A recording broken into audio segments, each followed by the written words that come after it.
दोस्तों कहते हैं मुश्किल समय में जो लोग साहस का परिचय देते हैं वही लोग आगे चलकर इतिहास रचते हैं। किसी भी सिपाही का जंग या युद्ध के मैदान में टिके रहने की ताकत उसके हथियार और रणनीति तो होती ही है, किंतु असल में जंग जीतने का मार्ग उसके अदम्य साहस से ही तय होता है। दोस्तों आज हम बात कर रहे हैं एक ऐसे आर्मी ऑफिसर की जो जंग खत्म होने के बाद भी 29 साल तक अपने निर्धारित मोर्चे पर डटा रहा और दुश्मनों को नुकसान पहुंचाता रहा। वो व्यक्ति अपने साहस की बदौलत जीते जी एक कहावत की उदंती बन गया।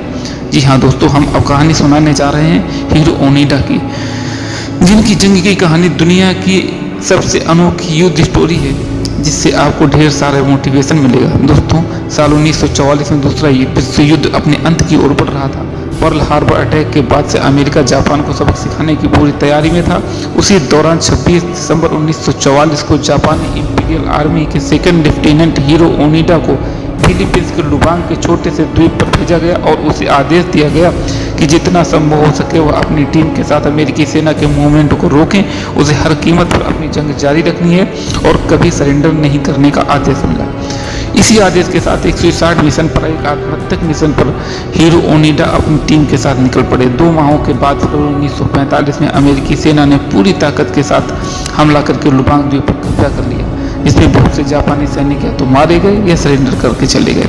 लेकिन सेकंड लेफ्टिनेंट हीरो ओनिडा और उनके 3 साथी किसी तरह जंगल में छिपे रहे। उन्होंने वहीं से अमेरिकी सेना और उनका साथ दे रहे स्थानीय सैनिकों और लोगों के विरुद्ध गोरिल्ला युद्ध छेड़ दिया। वे कभी उनकी सप्लाई चेन तोड़ देते और कभी उनके भटके हुए सैनिकों और अन्य टुकड़ियों पर हमला करके और भी जिस तरीके से बन पड़ता वो अमेरिकी सेना के मूवमेंट को बाधित करते। उसी साल अगस्त 1945 में अमेरिका ने जापान के 2 बड़े शहरों हिरोशिमा और नागासाकी पर परमाणु हमला कर दिया और भारी तबाही हुई, जिसके बाद जापान को सरेंडर करना पड़ा और द्वितीय विश्व युद्ध की समाप्ति का ऐलान भी हो गया।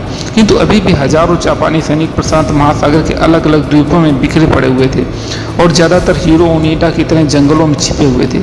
उन्हें इस बात की जानकारी ही नहीं थी, खबर ही नहीं थी कि युद्ध समाप्त हो चुका है।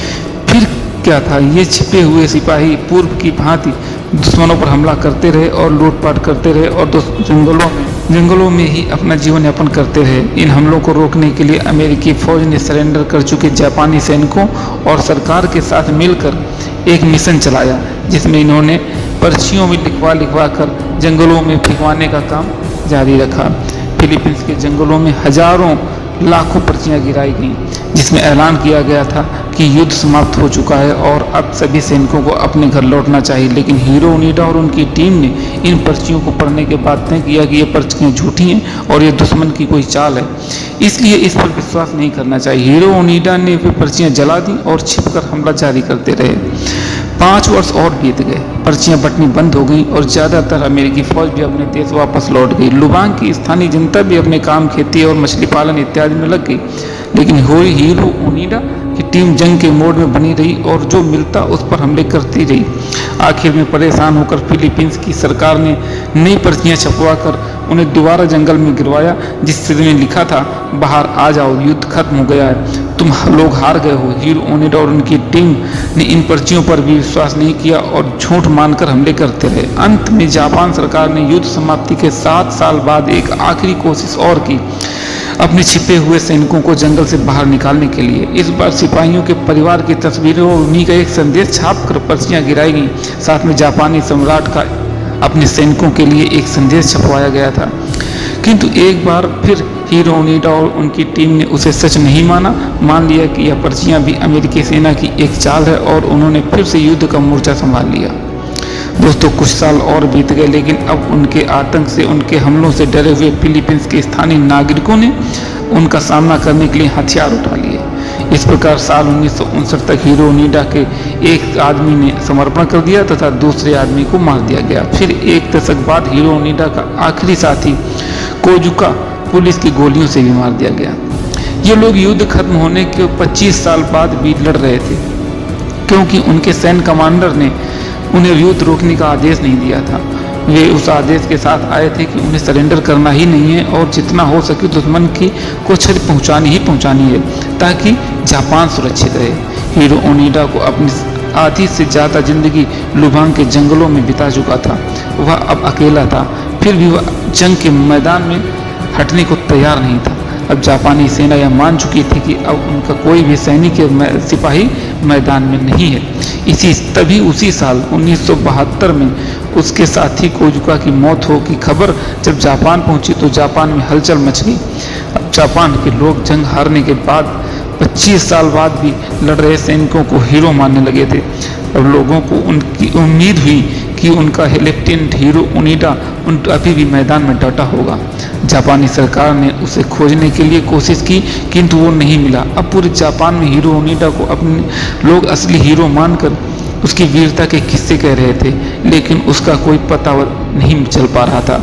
किंतु एक जापानी युवक नोरियो सुजुकी ने लगातार खोजी अभियान चलाया और उसे खोज लिया।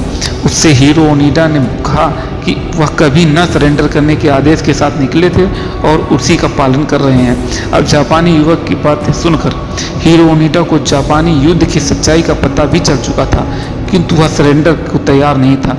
फिर जापानी सरकार ने उसी कमांडर को, जो अब रिटायर हो चुका था, जिसने हीरो ओनिडा को आदेश दिया था, अब एक बुक स्टोर चलाते थे, उसे भेजा और उसके आदेश पर हीरो ओनिडा ने सरेंडर किया। फिलीपींस की सरकार ने युद्ध के नियम के तहत उसे माफ़ी दी और वापस जापान भेज दिया।